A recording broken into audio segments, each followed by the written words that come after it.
Go home, phone, you're drunk. Okay. All right, let's try these out. Seeing some confused faces. What's the main function I'm using here? G. What am I putting into G? X squared minus Yeah, h of x, which is x squared minus 1. So again, notice how I'm just substituting still. What's h of x? It's x squared minus 1. Now I know exactly what I'm going to plug into G. So I'm going to have G. What does G do to something? 1 plus the cube root of 1 minus the thing. And the biggest mistake is people forget the parenthesis. What am I subtracting here? Subtracting everything that I'm plugging in. Well, I'm plugging in x squared minus 1. Okay, I'm going to subtract x squared minus 1. And now just simplify this. What do you get inside here? You get 1 minus x squared plus 1. Do you see that? Take the negative through. What's happening? Where am I losing everybody? You guys, or are you just dead? Is that what's happening?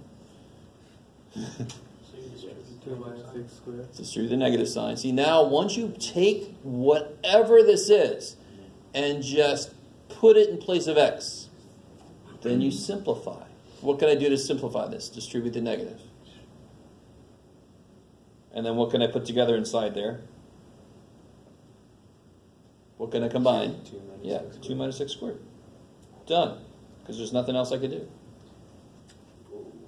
So this is creating a new function out of two other functions.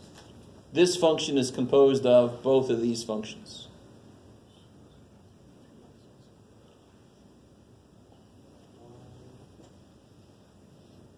Sometimes students think they're supposed to be able to do more with it or something. Sometimes you can't do shit. There was that one problem we did earlier where we just plugged it in and I stopped. There wasn't anything we could do. But sometimes you can do stuff. What about part C? What's a little different there?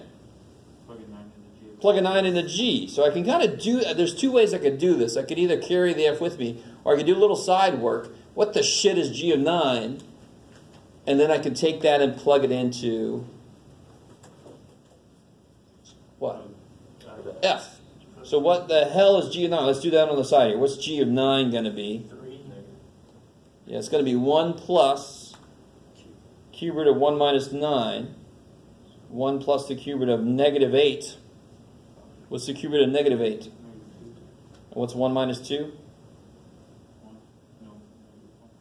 Okay, all right, I like it. That's what G of 9 is. Because what am I plugging into F? G of 9. What the shit is that? Okay, let's figure out what G of 9 is. And then I know what I'm plugging into F. What do you always do when you have a problem? Don't you work on the inside first and work out? Ever since our PEMDAS days, which always is there, never leaves. So what's on the inside? G of 9. Okay, do that first. Then you can do the outside, right? So this becomes F of what? F of negative 1, because that's what the hell G of 9 is. So now you just plug a negative 1 into F. So this will be 2 times negative 1 minus 1, which is negative 3.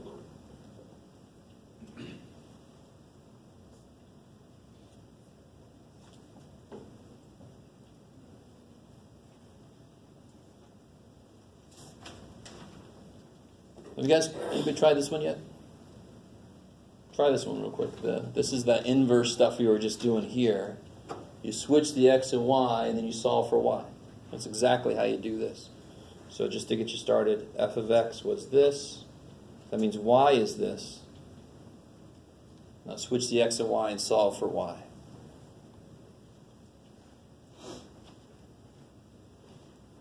Jeebus. Just destroyed that poor little x.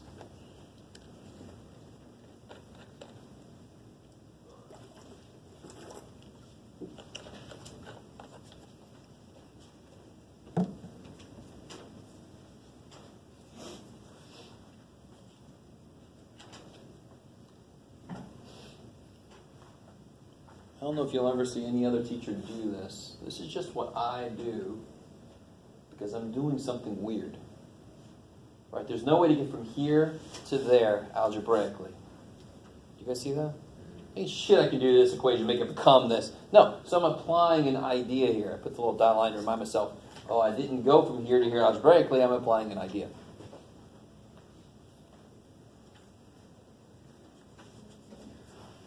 And then you just solve for y, right? How do I solve for y? Add 1. Divide by 2. So that's f inverse. What does f do to something? Doubles it, subtracts 1. What does f inverse do? Adds 1, cuts it in half. See how they're doing the opposite thing? Don't see God. I see God in the... Oh, freaking out. It's freaking me out. Math is better than drugs. All right, so let's try. Let me get some more free space here for this one. So this one is g of x is 1 plus the cube root of 1 minus x. Now this is where some of you guys will just give up because there's a lot of things happening, but I get you started.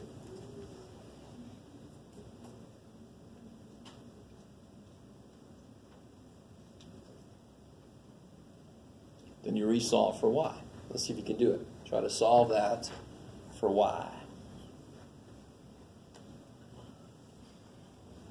You know how to do it. You have to isolate something first.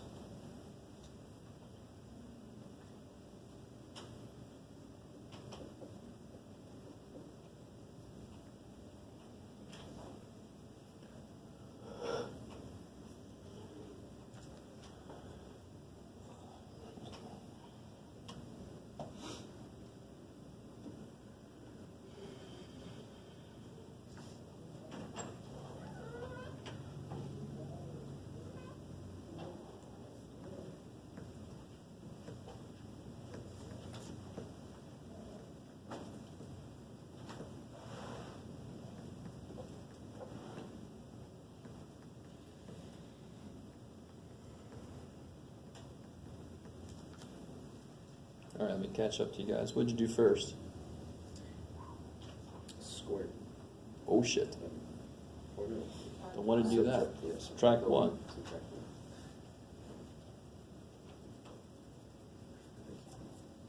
Then what do you do to both sides? Cube. I love it. Do the opposite of cube root. Oh, should have stuffed the cube.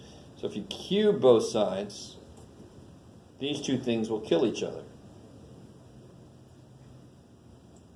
In general, when you're doing an inverse function, don't actually cube that thing out. Don't write it 3 times in FOIL and go insane. Leave it like that. 2 more steps and we're done. 1 more step if you did a shortcut, but I'm trying to get y by itself, so what do I do next?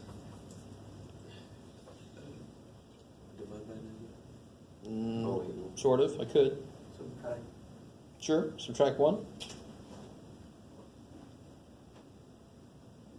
And then I can do what? Divide by negative 1. So this becomes positive 1, negative x minus 1 cubed equals y. So that's going to be it. What was it? G inverse. So what does G do to something? G, good Lord, you're zoomed in, dude. G subtracts it from 1, cube roots it, and then adds 1. G inverse takes 1 away from it, cubes it, and subtracts it from 1. It does all the things. It does all the things in the opposite order. It does all the opposite operations, opposite order.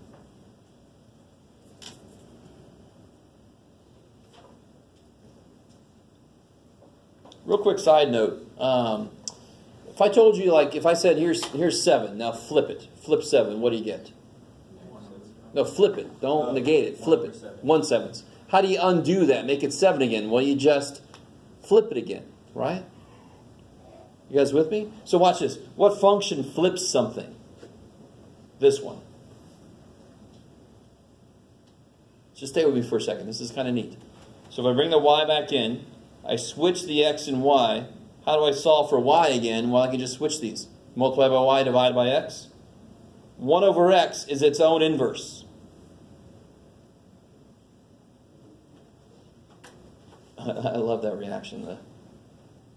Yeah. It's kind of freaking neat. This function is its own inverse. So what does that mean visually? That means somehow when I flip it over the y equals x line, it has to land on itself. And sure enough, the function looks like this. So when I flip it across that line, it just lands right back on itself.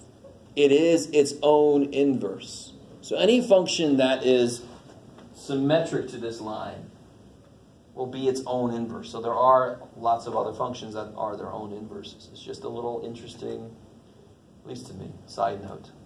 Right? I love you guys' faces. How'd this one go? This one should be like bread and butter. This should be, it's very concrete. What are the points right now? What point is this? So I get negative 10, negative 7, thank you.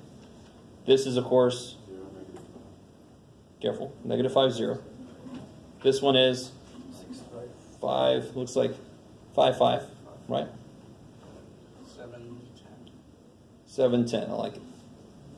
So which do I plug in for, what do I plot for the inverse? Negative 7, negative 10. 0, negative 5. 5, 5. Tan 7. So let's see, negative 7. Negative 10. Geez, Jeff, you made these numbers so small. Sorry, Jeff. 0, negative 5. 5, 5. Blah. And 10, 7. And you already know what should happen. This is exactly what happens. It's kind of neat. They got one place where they were touching the mirror, right? That person on the other side of the mirror, you touch the mirror and the other guy touches the mirror, boop, right? So that's exactly what's happening. And no, I don't think that there's a whole other person on the other side of the mirror, just in case my math teacher said something else. But that's like the one place, it touched the mirror right there.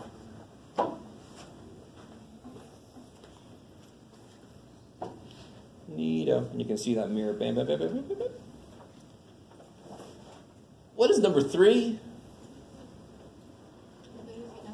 Yeah, so you get what? A, yeah. F and F inverse will kill each other when they're acting on each other.